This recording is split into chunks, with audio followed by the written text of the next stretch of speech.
I'm a mum, and I have just recently become a grandma, which I'm really excited about. I have 3 children. I have 2 children in full-time ministry, and the 3rd child I work with. So I have been a working mum all of my married life. In my early years, my husband and I were pastors. I have had lots of jobs, but I currently work as a consultant to not-for-profit sector mainly, and probably more specifically schools. I work with schools a lot. I do financial analysis. I think for me, leadership is a person that has an ability to influence and direct other people, or actually take them on a journey. They are a person of influence. I think through history there have been a lot of examples of powerful leaders, but I don't necessarily think they've been good leaders. I can think of Hitler. He was a very powerful leader. He was a very persuasive leader, and he was actually able to empower a nation to do despicable things.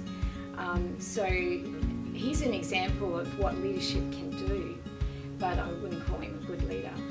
If we think about other qualities of leaders, I think Jesus is always a great example, and he was the best example of a servant leader, a leader that was never thinking about his own well-being or his own good, but the good of others and the good of a higher mission or call, and he served it. He served it well. He served the direction that his father took him in, but he also served everybody around him. He was always looking out for other people more than he ever thought about his own benefit to himself. So that's a servant leader, but I think ultimately if we talk about what I think we should be as leaders, that is one of the qualities that we could try and have, but I think we should always try and be disciplined. People will always watch more about what we do than what we say.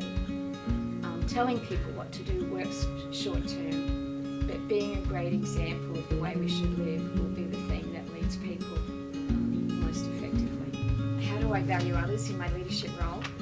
I think it's knowing how to lead myself well first, being the same person in private as I am in public, and I think then you're not putting on a show, you're not actually pretending to be something, and then you don't actually value anyone else because you don't actually value yourself. The thing I've learnt most about myself, and I don't always do this well, but I try and always be the same person.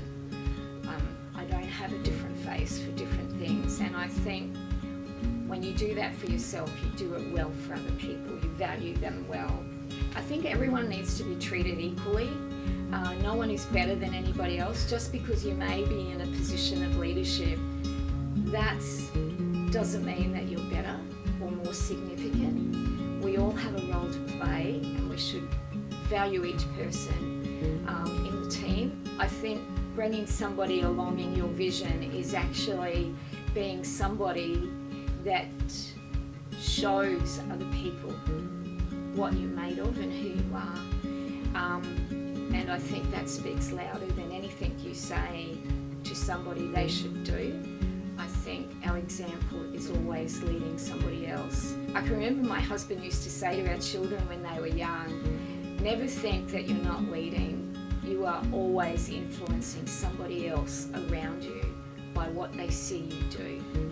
And so I think we have to think about who we are all the time, and how we lead somebody else's life by the example we have.